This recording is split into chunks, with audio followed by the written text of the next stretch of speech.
Hey guys, so today we're going to be doing the 2010 AP Physics B free response question. It gives us a diagram, and the question is, 3 particles are fixed in place in a horizontal plane as shown in the figure above.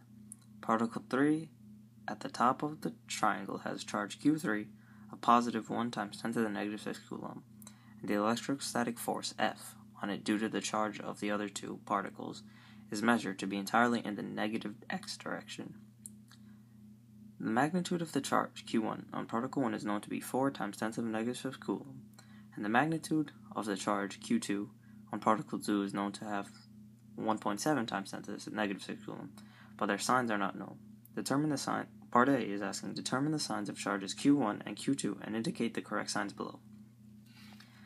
So the force on Q3 is going left towards Q1, and Q2 it's going away from. So Q1 is going to be negative and Q2 is going to be positive. That's because out of positive into negative. So Q1 negative, Q2 positive. Part B is saying, on the diagram below, draw and label arrows to indicate the direction of force F1 exerted by particle 1, that's Q1, on particle 3, so that's Q3, and that's Q2. So and the force 2 exerted by particle 2 on 3. So you're going to have, because this is positive, this is positive, this is negative, you're going to have this force over here, F2, and this over here as F1. So part C is now asking, calculate the magnitude of F1, the electrostatic force, on particle 3.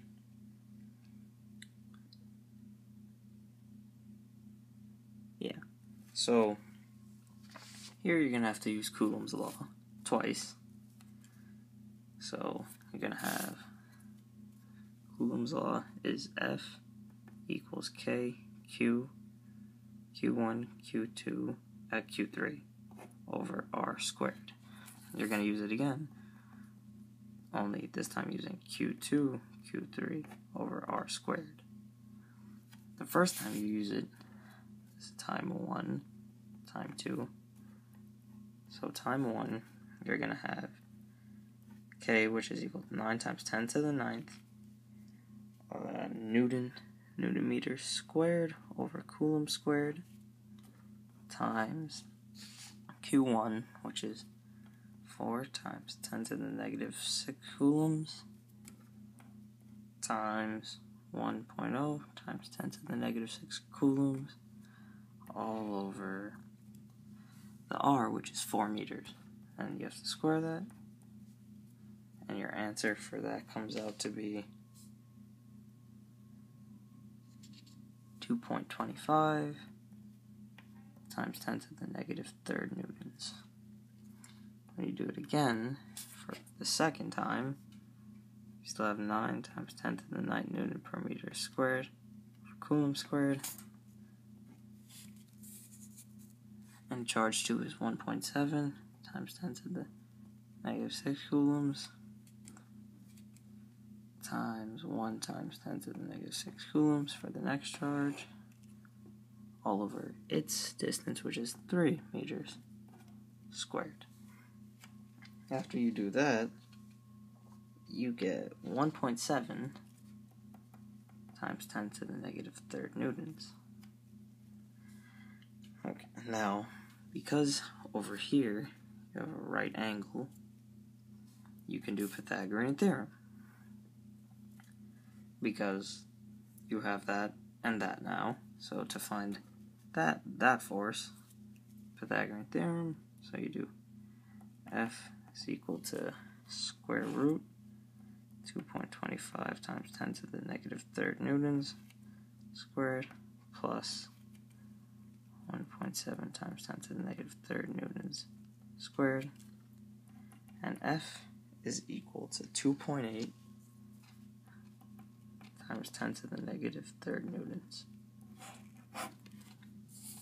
This was all part C. Now part D. I'll just put that right there.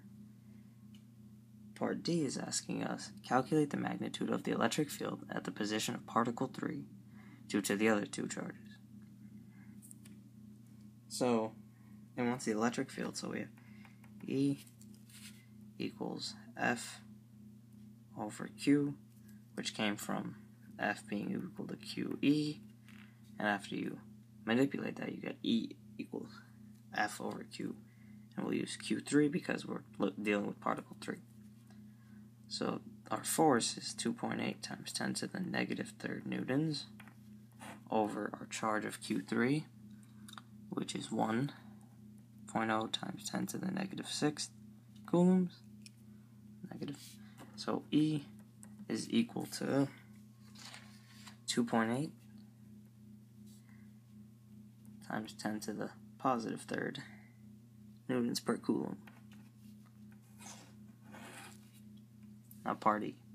On the figure below, draw a small x in the box that is at a position where another positive charged particle could be fixed in place so that the electrostatic force on particle 3 is 0. You would want to place that right here because positive repels and the forces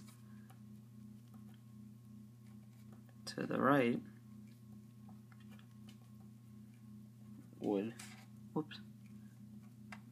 would cancel F. And that's it for this problem. Bye.